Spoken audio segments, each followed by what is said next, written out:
Welcome, greetings everybody. Welcome, it's Wesley Pepper. Welcome to the Lexcia podcast. This is episode 236.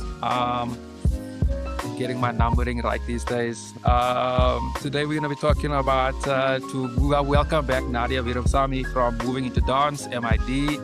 We're going to be talking about the productions coming up in June, the Rites and Rituals season, which starts from the 19th to the 21st of June, 2026. But before we get into all of that, firstly, my sister, many welcomes. Welcome. How are you doing? Good morning.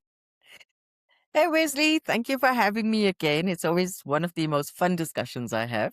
So thank you for having me. No, I appreciate that, man. Thank you. I really, like we mentioned, we're always talking winter. Yeah, no. There's a cold snap coming actually this evening. So yeah, we're preparing for that. But I prefer winter these days. But enough about the cold.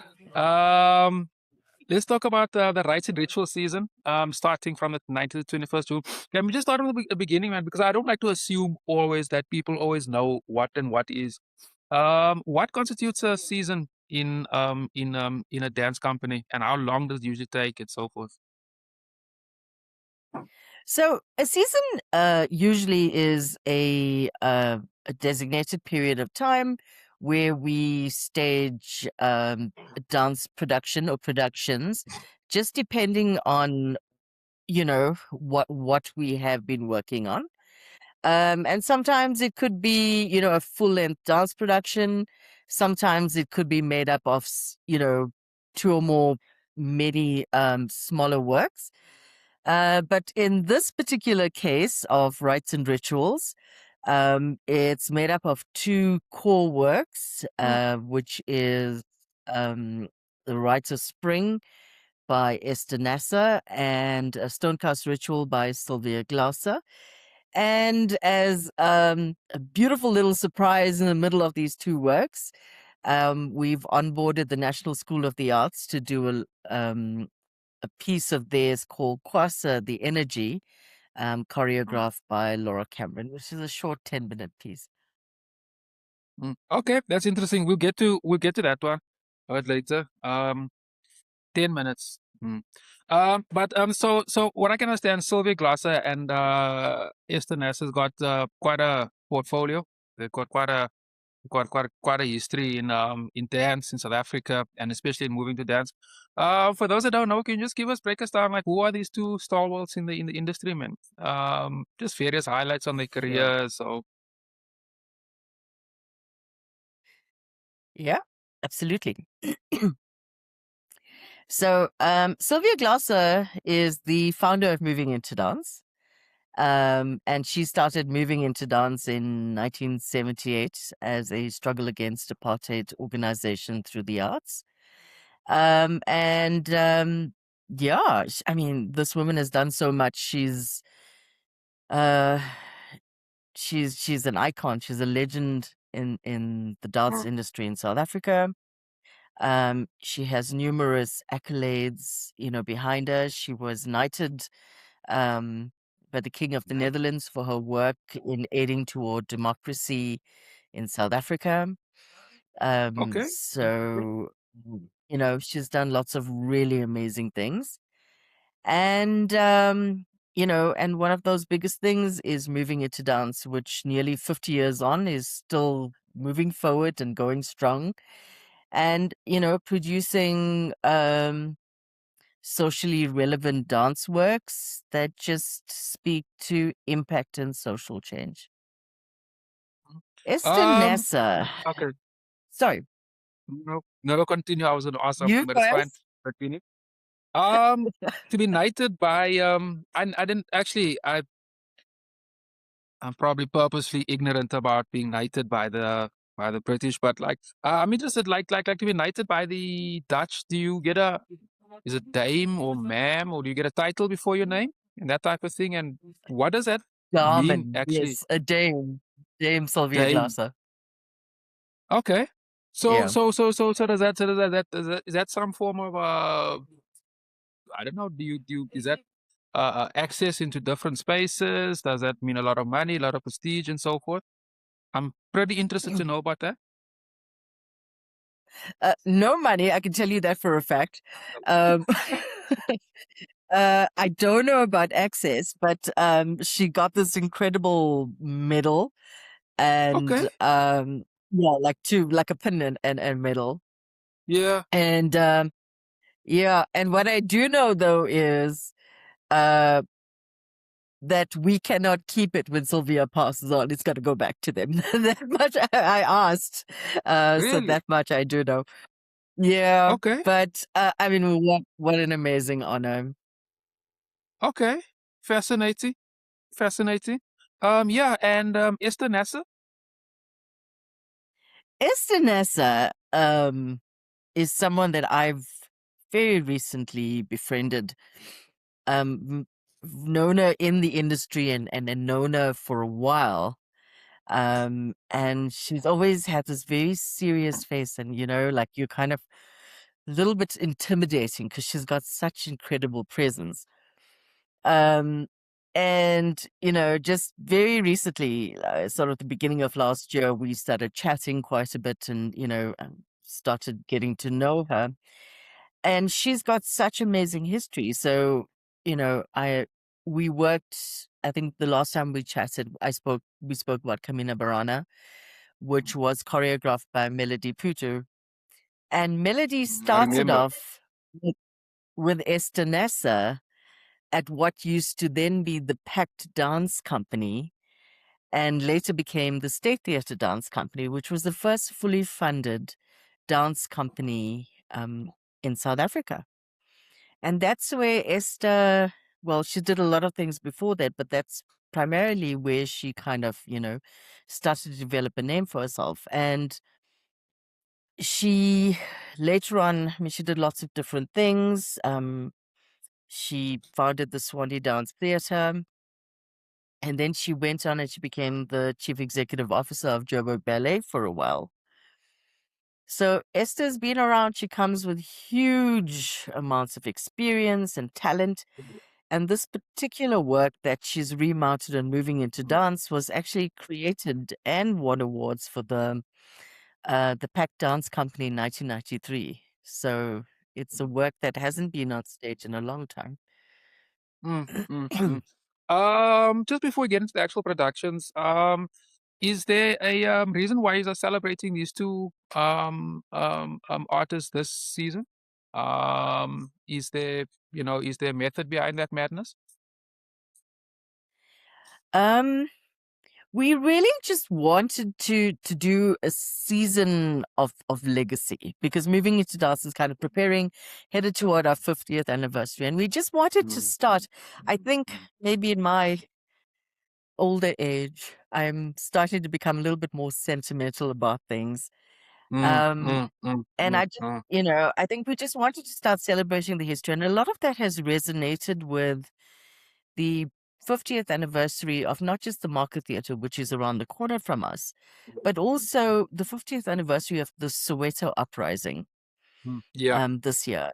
yeah. And I think, that just sparked a lot of emotional connection with what came from there. And, and moving into dance is linked to that struggle. Mm, As is, the Pack Dance Company and the State Theatre Dance Company. And I remember having a chat with Esther here the other day, and she spoke about kind of hiding, from the State Theatre and attending ANC meetings, where she was eventually called to order because they were caught out for that. mm, But all of this resonates with so much of history and how much of art and struggle art that came through those experiences from that particular moment in time, maybe even before that. But this year, you know, with the Marcus Theatre and their 50th anniversary and their origins and the Soweto uprising, it just felt like we needed to do a yeah, right there. season of legacy and Mm. history. Yeah. Yeah, yeah, yeah. No, thanks for explaining that and reminding. Actually, it slipped my mind that it's the 50th year of the June 16 riots. Just as time flies, eh? And it's if you look at what's happening currently in in the country, what do they say? The more things change, more it stays the same. Um, so I guess Sadly so. these type of legacy shows I think is necessary. It's always a good idea. I know I'm a history buff. It's always a good idea to remind people where we come from, just to give perspective to where we are today. I think that's pretty necessary, eh? Yeah, it's Yep. crazy times. I desperately want to moan about what that was happening in the country, but I think I'm just gonna keep it. I think I had a rant in my last recording. Just that's I'm very much against it, Who eh? are you and what have you done with Wesley? Some things get under my skin. Some things just I'm a Pan Africanist. I don't like what's happening in my country. And it's also my name. I mean the country's name. And for people like myself and others who want to do business across the country, it's not good. Oh, the continent, pardon. Um, Yeah.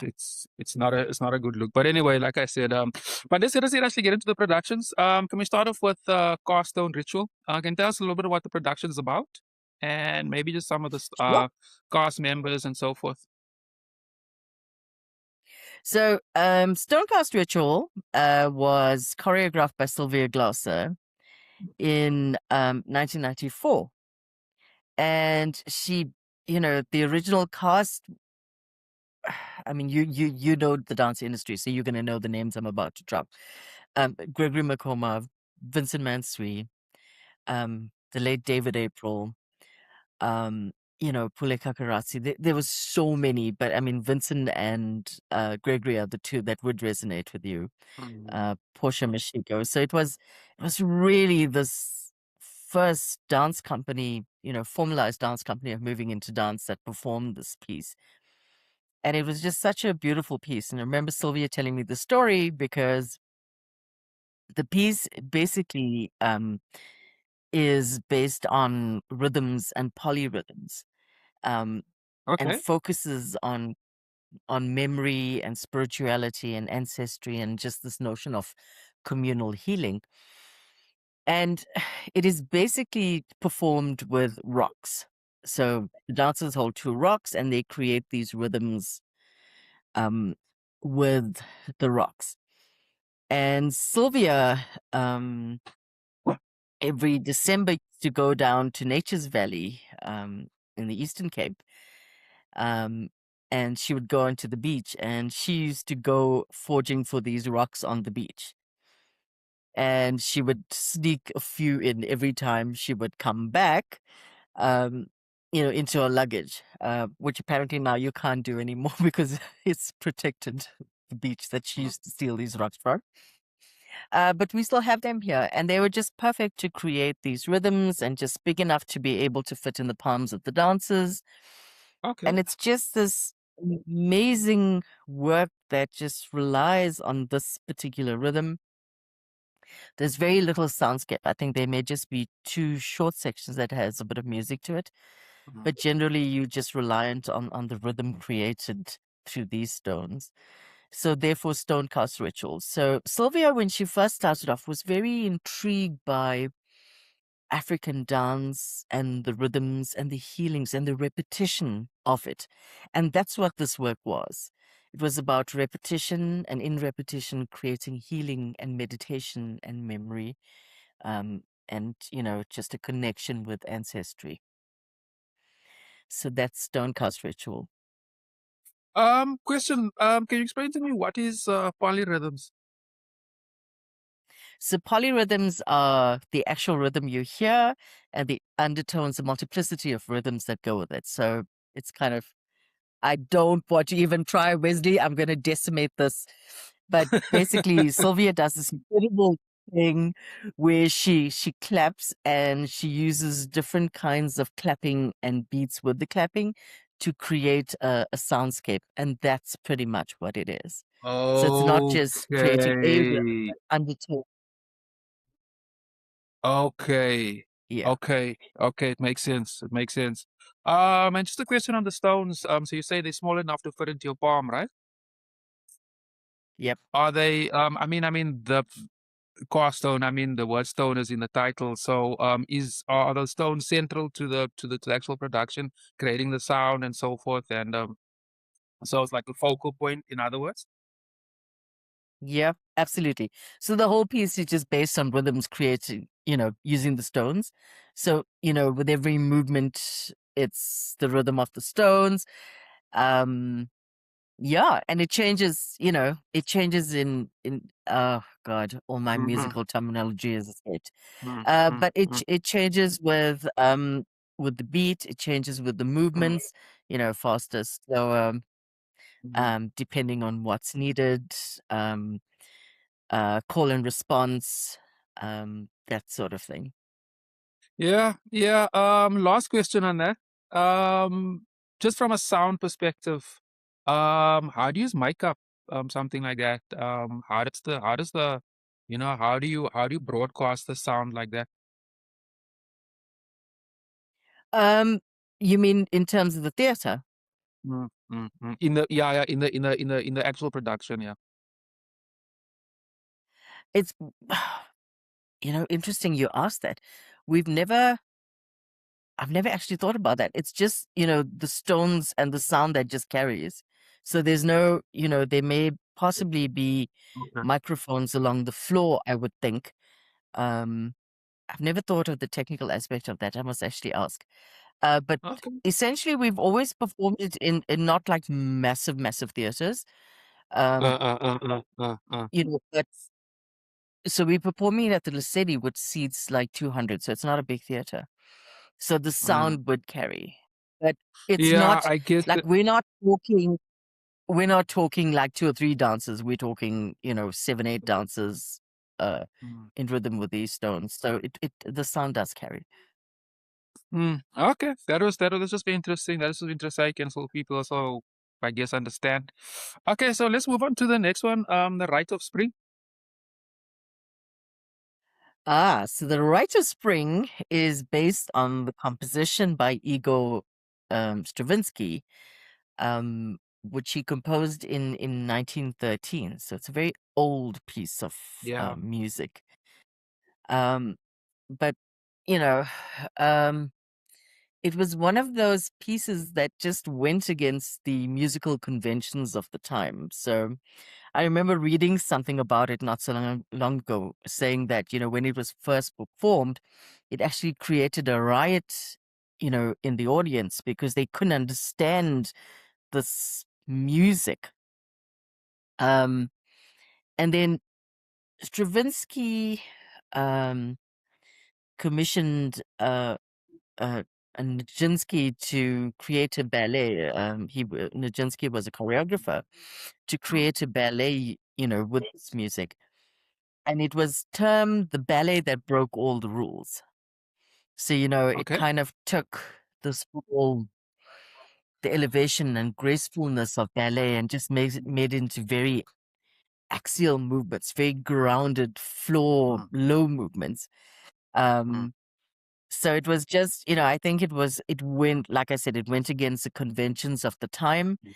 And it just kind of, I think it just caused a shift in how both ballet and orchestral music was performed. The music itself, speaking directly to the piece here now, the music is chaotic.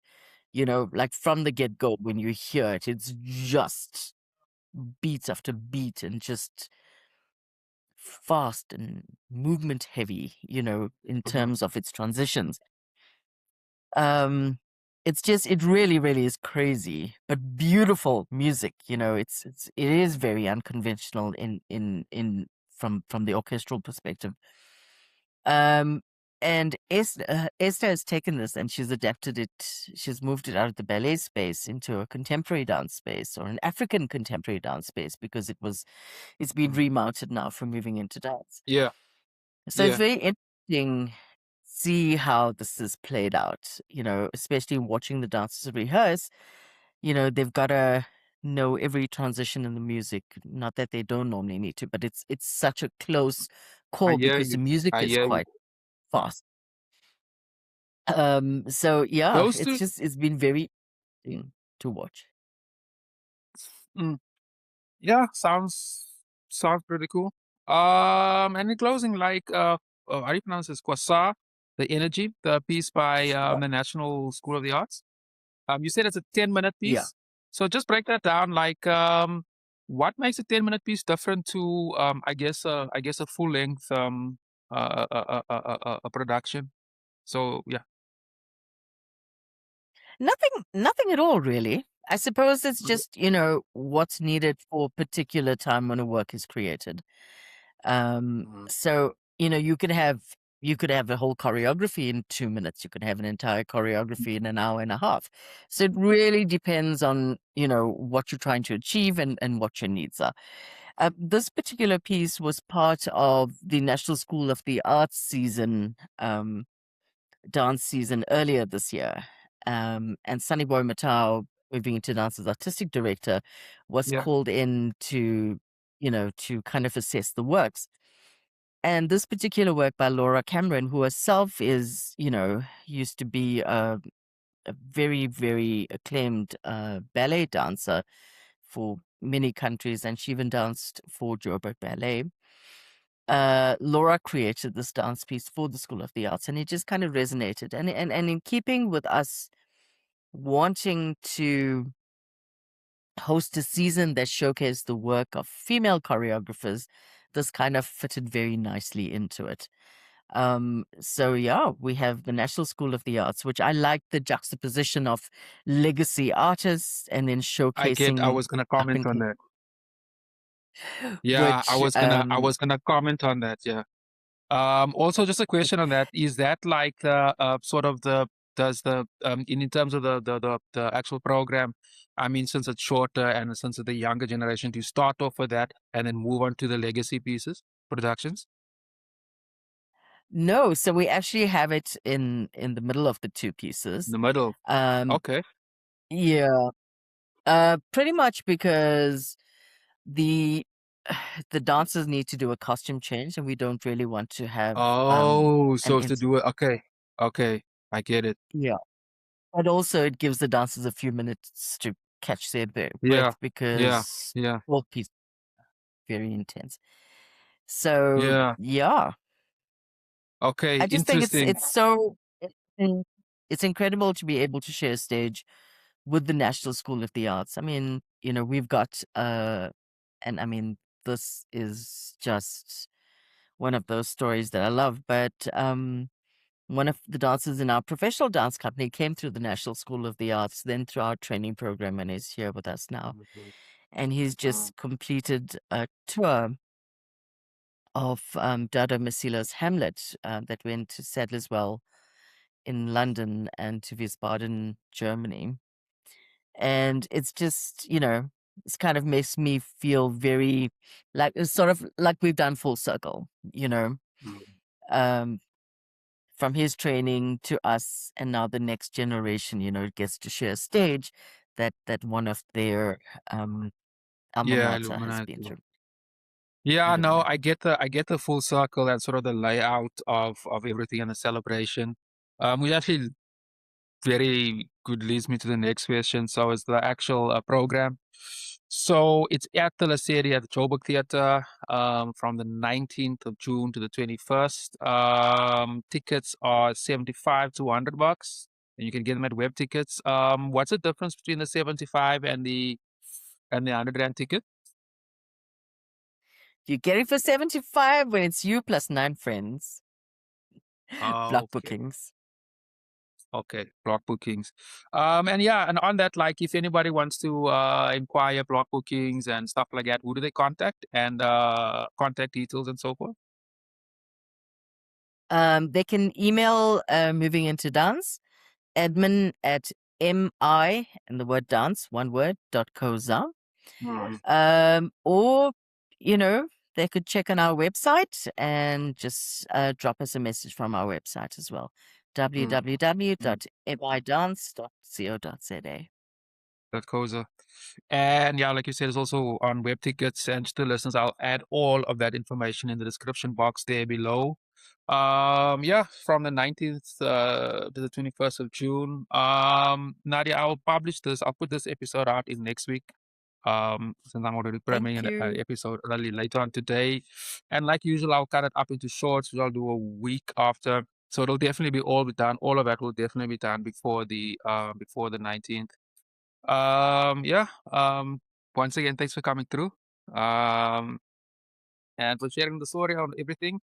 I've also have just to my listeners, I've got I know Bridget sent me the trailers of all of these productions. I'll publish that. I think I'll do the day before or after, but you know I'll put it in one thingy and maybe in one playlist, so it makes it easier for listeners or viewers to access all of that. And again, once again, thanks for coming through, man. And sharing everything. Yeah.